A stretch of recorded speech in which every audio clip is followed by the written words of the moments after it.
Well, it was 2011 when Roxie Jerde arrived in Sarasota to head up the Community Foundation of Sarasota County. And from the very beginning, the Patterson Foundation and Community Foundation found ways that we could partner and work together. Today we're going to talk about one of the many partnerships that the Community Foundation and TPF has. And I'm Debra Jacobs, and I'm excited to be here with Roxie Jerde. So Roxie, you know, nationally, you're known as the mom of the Giving Partner. Might have different names in different places, but could you just give us a snippet about where did the Giving Challenge come from? Well, when we launched the Giving Partner, we started collecting data with nonprofits in 2011, and in the spring of 2012, we launched a Giving Challenge and the Giving Partner, and it was a great way to encourage nonprofits to be able to put their information in, to have this opportunity to participate. So the first 8-9 months, we had about 110 nonprofits. It's work. We review them, they put their information in.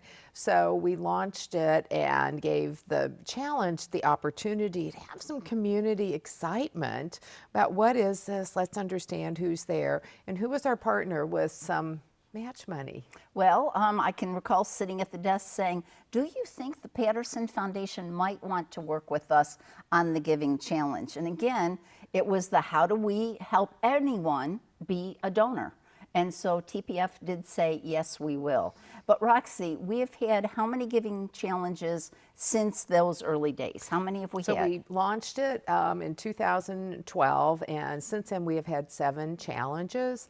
We did, I think, 4 years in a row, and then that was intended, let's get it fully populated, and it was such a hit and success. Thanks truly to the incentives and motivation. The Patterson Foundation has evolved to make this just this community-wide excitement.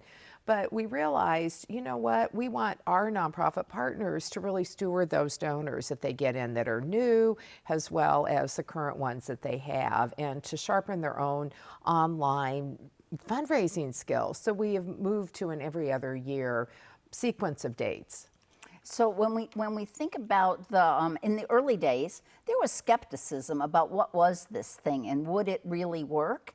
And I love how every year there's been learnings. Every year we've learned how to be smarter.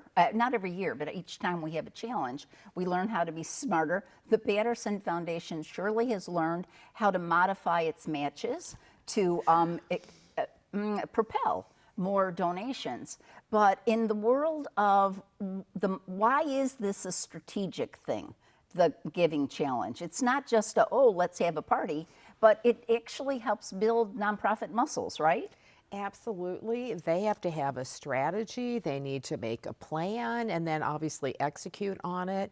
We also have all sorts of prizes to encourage, partnerships to best video, best campaign. So it really is a way, how do I tell my story of who I am as a nonprofit, what I'm accomplishing? So we've learned that from small, all volunteer, to large, sophisticated organizations, they really all have an opportunity to just jump right in. And we really encourage a nonprofit to pick a prize that they might want. Don't go for every one of them. So it might be a business partnership, a nonprofit to nonprofit partnership.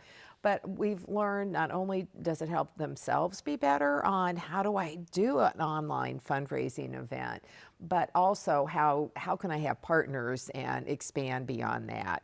So we've learned yes, it's 24 hours, but a lot of planning goes into it before that. And more importantly, we build out a strategy and a marketing public relations structure that by themselves would not be as successful, but when it's for the community and we can really rally everyone to be a philanthropist, that's the piece of this, that it becomes bigger than who you are.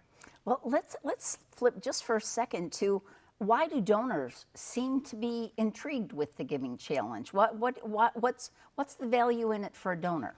Because you get addicted to the leaderboard and you can't turn it off and you keep going to it. And we have stories of people who wake up in the middle of the night. I wonder how much they've raised and who's on top of this leaderboard. So With 700 nonprofits participating, is it a competition? Not really, but yeah, it is, because you're seeing somebody at the top with the number of donations that they have and the dollars that they've raised. And now nonprofits have their own matches in addition to the TPF match. So there is such an energy and enthusiasm, and truly that leaderboard just becomes, you can't turn it off, and you keep going back to it. Well, and I love some of the stories about how families actually make the Giving Challenge a family event. Do you want to tell a story about that? Well, we have so many wonderful families, and they want to introduce their children to giving.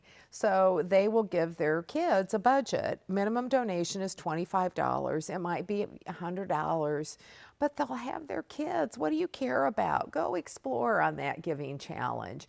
And you get to make a donation, and then let's talk about what you chose and why did you choose that. So that begins that family conversation, and more importantly, passing on those charitable values to their kids. So there's a Giving Challenge coming up this year in April 26, 27.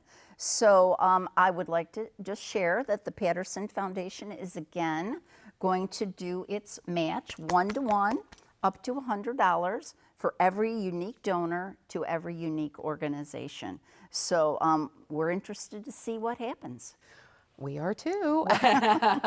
So tune in at noon, go to the givingchallenge.org, and you're going to start watching that clicker go. Watch that leaderboard. It just doesn't stop. And if for some reason you can't sleep, you can make a donation anytime during that 24 hours to propel the organization whose mission speaks to your heart.